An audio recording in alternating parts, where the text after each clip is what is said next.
Start with why. How Great Leaders Inspire Everyone to Take Action by Simon Sinek.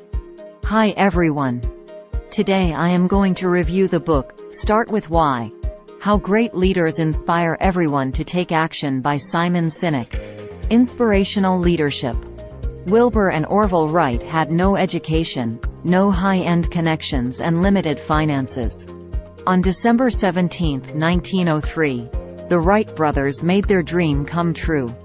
They started with their reason why, their purpose, and inspired those around them. There are leaders and those who lead. Those who lead are more common, but real leaders motivate and inspire you. Manipulation versus inspiration. Most sellers manipulate rather than inspire. Businesses influence customers by leveraging price, promotions, fear, peer pressure, aspirations and novelty. Such manipulation harvests short-term transactions, but it doesn't earn long-term customer loyalty. Businesses say their customers choose them because they offer the best products or services at the right price. In reality, companies often don't know why their customers act as they do. Instead, managers make assumptions that they use as the foundation for decisions. Firms may conduct research, collect information and seek advice, but, even after analyzing all that data, sellers still make mistakes. Inspiring leaders and companies. Think, act and communicate exactly alike. And it's the complete opposite of everyone else. Once customers get accustomed to paying reduced prices, they don't want to pay the full price, which cuts profits. Some firms offer promotions instead of cutting prices, such as 2 for the price of 1, or buy X, get Y free. Peer pressure marketing preys on fear and emotion, as when a seller tries to convince you its product is best because celebrities or experts use it. Imagine if every organization started with why. Decisions would be simpler. Loyalties would be greater. Trust would be a common currency. Aspirational messages and innovation are more subtle forms of manipulation. While fear focuses on the negative, aspirations focus on the positive or on something you might desire. Aspirational statements include such messages as, "In 6 weeks, you can be rich," or "Drop 10 pounds fast." Companies tout innovations, but in a fast-paced market, innovations don't stay unique for long. Manipulation instills repeat business. That is, when people do business with you multiple times, but not loyalty. Customers who feel loyal are willing to turn down a better product or a better price to continue doing business with you. Firms must earn such loyalty, but instead many use manipulation to gain repeat customers and must keep manipulating to maintain their business. The Golden Circle. Great leaders follow a pattern called the Golden Circle. Like a target, the Golden Circle starts with a small bull's eye with why in the center, surrounded by a larger circle marked how, and then surrounded by the biggest circle labeled what. Most individuals and companies can define what they do. They can usually articulate how they do it and the elements that differentiate them from their competitors. However, only a select few can identify their why. There are only 2 ways to influence human behavior. You can manipulate it, or you can inspire it. When it comes to marketing, most companies pursue the standard what, how, why approach. They should reverse the order, explaining first their why and their how, and then their what. For example, if Apple were a typical company, its ads might read, "We make great computers. They're beautifully designed, simple to use and user-friendly. Want to buy one?" But a more realistic ad for Apple might read, "In everything we do, we believe in challenging the status quo.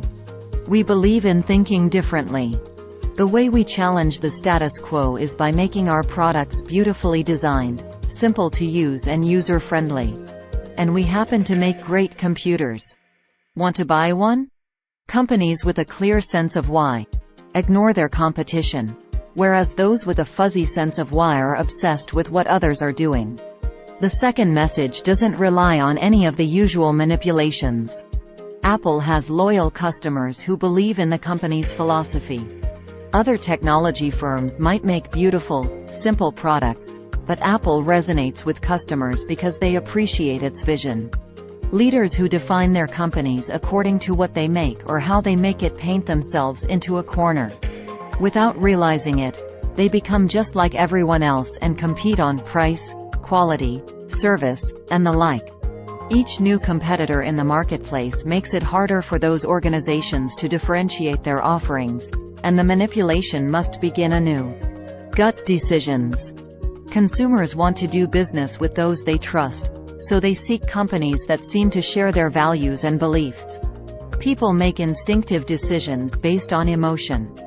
Specifically, the basic, emotionally driven limbic brain makes gut decisions before the higher level, more rational, deductive neocortex comes into play. When people make complex decisions, they tend to dismiss objective facts and figures and rely more on instinct. The goal of business should not be to do business with anyone who simply wants what you have. It should be to focus on the people who believe what you believe. Neuroscientist Richard Restack, who writes about the power of the limbic system in The Naked Brain, says that when people are forced to make decisions based on data alone, they take more time and usually overanalyze the situation. He believes gut decisions tend to be faster, high-quality decisions. Choices that aren't rooted in emotion can lead people to doubt whether they made the right decisions, but those with reliable gut feelings seldom second-guess their choices. If there were no trust, no one would take risks. No risks would mean no exploration, no experimentation, and no advancement of the society. Great leaders rely on their instincts or intuition. They can identify a void in the market before their customers detect it. In the 1970s, San Antonio businessman Roland King decided to replicate the success of a short-distance, low-cost airline named Pacific Southwest. King had an unlikely business partner, Herb Kelleher, his divorce lawyer and friend. Pacific Southwest served California, and King and Kelleher's new Southwest Airlines initially served only Texas by providing flights linking Dallas, Houston, and San Antonio. But King and Kelleher wanted to appeal to the common person by creating an airline that was cheap, easy to use, and fun. They saw their main competition as ground transportation, not other airlines. Southwest became a business legend by remaining profitable every year while other airlines struggled. United and Delta tried to copy Southwest's model by creating their own low-cost air carriers. Both failed within 4 years because they didn't follow their own sense of mission or purpose. Building trust. Building trust with customers has two components. First, build trust with your employees and then back your words with actions. Continental Airlines suffered trust issues in the 1980s and 1990s until the arrival of CEO Gordon Bethune. Continental ranked last in on-time arrivals and customer satisfaction and suffered from high employee turnover. Bethune did away with the locked doors on the executive suites at corporate headquarters and made himself accessible to employees. He often worked alongside them, even handling bags when necessary, and he instilled a team-oriented culture. Bethune set out to fix Continental's abysmal on-time performance record, which was costing it $5 million a month in extra expenses. He offered every single employee $65 each month that the airline ranked in the top 5 for on-time performance. He sent these checks separately from regular paychecks to underscore his message. If the levels of the golden circle are in balance, all those who share the organization's view of the world will be drawn to it and its products like a moth to a light bulb. People perform at their best when they're part of a culture that fits their values and beliefs. Great leaders find good matches and hire people who believe in the company's cause or purpose. In 1914, Englishman Ernest Shackleton set out to cross Antarctica's frozen terrain and reach the South Pole. Winter came early, and he and his crew became trapped in ice for 10 months. Shackleton and some of his men traveled 800 miles in small lifeboats to bring help to the rest of the crew. Nobody on his crew died or tried to overthrow his leadership. Why? Shackleton had hired the right people. His newspaper ad read, "Men wanted for hazardous journey.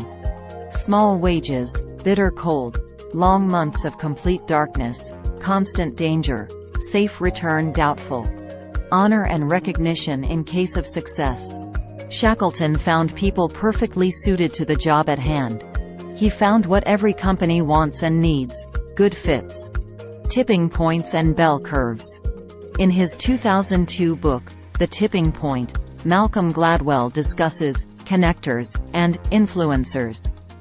He identifies a tipping point that occurs when ideas or behaviors spread rapidly, like a virus. Advertising and marketing executives try to build momentum for their products by reaching out to influencers. Gladwell had several predecessors, notably Everett M. Rogers and Jeffrey Moore. Rogers described how society embraces new ideas in his groundbreaking 1962 book, Diffusion of Innovations.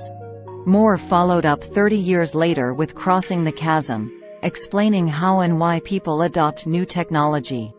The law of diffusion of innovations follows a bell curve, in which 2.5% of people are innovators on one end of the curve.